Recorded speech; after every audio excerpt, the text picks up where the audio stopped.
Hello, Steve and Steve, two people I know that are interested in the training dummy. Um, in the clip that I'm about to show you, I was just meant to show you originally just for you, and then it got to about 4 minutes, so I thought I'll post it on the internet so you can see it. Um, I'm just using general speak. Later on, some of your semantic wording can change. For example, when I teach, this is to block down low. I just mean it's stopping them from hitting you, but the word block can imply that I'm bashing my force against their force. Like here's a strike coming in, I'm blocking it, or the strike's coming in, I'm blocking it. It's really just bashing your arm against their arm, causing yourself senseless pain. They're coming in down there, and you're like, boom. But what if they're much more stronger? You're just bashing your arm against their arm and hurting yourself. Where later on it becomes, you'll use the term covering your space because you're using structure and the force goes through my arm into the ground. I'm able to maintain my structure without actually much physical force, and you can sort of redirect it away. You're not going out to block them. It's almost as if they're bashing their arm on a tree branch. So let's say this dummy has got good structure, which it pretty much does. If I come in and go boom, boom, boom against a good structure, I'm just hurting my own arm. And so that's what the Wing Chun structure does, is it maintains the structure, but you're not going out to meet their force against their force, because then the stronger force will always win. The second thing that I picked up on was when I was talking about step 1, step 2, step 3, step 4, and stuff like that, is you don't break it up into segments once you know what you're doing. From here, I'm flowing onto this one, which is flowing onto this one, which is flowing onto this one, which is flowing onto this one, and it's like a continuous movement. So if you bring it back to the first form, Sulam Tau, you wouldn't go Tan Sia, here's one movement, Hyun Sia, here's another movement, Man Sia, here's another movement, Wu Sia, oh, here's Fox Sia. You know, there's a learning stage. So I'm just explaining stuff in a way that you'll learn from a really beginner point. From here, this might be one thing. From here, this might be another thing. From here, this might be another thing, and so on, so that you can memorize the sequence. I think there's 3 main stages of learning. First is you memorize the sequence, you memorize the pattern so that you can repeat it. The second thing is you put in research to the movements. What's it actually used for? How do you apply it? What are you doing? What's the actual point of this? What are you trying to achieve? You know, work out that sort of stuff. The third level is when you know what things are used for, you know the application, you know the sequence, and then you're actually just trying to perfect the movement. So from here in Sulam Tau, I might know that I can't reach the person, I can poke his eyes out, get him in the throat, something like that, right? But you wouldn't like open that way and then down, because you know that that's not achieving the what's it for point, right?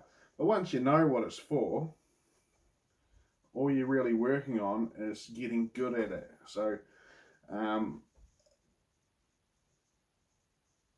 the other thing about the video that I looked at it was when I was explaining stuff, talking in general, blah blah blah blah, this goes here, this goes here, I was sloppy. So here's my energy's going that way, and my energy's kind of not really.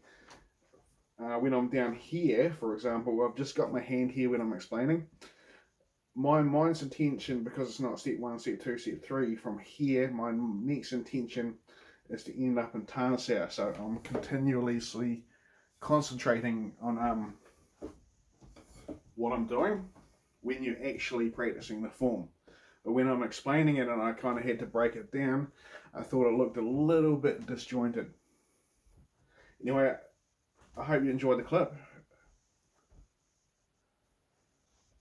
The next move. It's as slow as I can for suspense.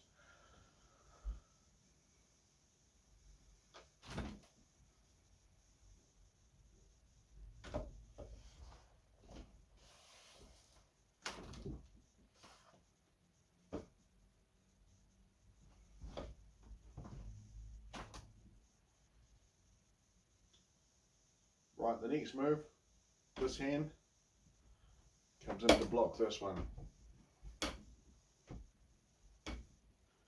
It's done in a particular way in the form, but for general, it's using structure. So, of course, it can be used for multiple things like moving someone's arm and stuff like that, but sometimes something's just coming in to hit you and you're creating a shape. So from here, like that. Now, I don't want to be too lazy with this hand. This one here is equally intentional. So we go like this. Some people use the knife hand. I tend to prefer the arms. It's just my preference.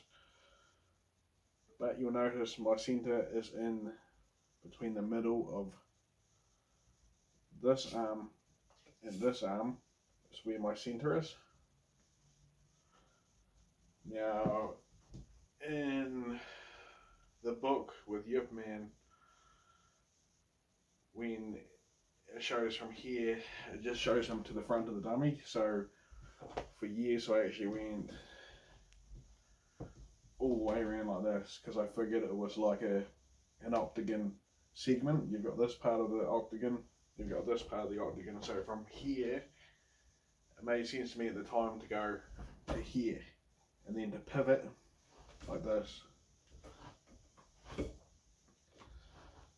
I was later on shown that it's actually from here to here, because now you're using the Chun cue stepping to the side to instigate this movement. And then it comes in like that. So it goes one step, two step. Again, one step, two step.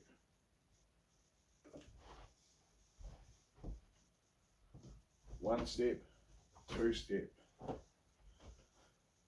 Originally I was practicing it as one step, pivot, step.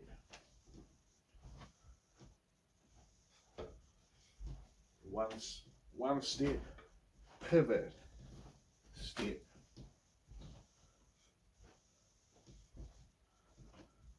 One step, two step. Step around and strike. Or down here. Again, real fast.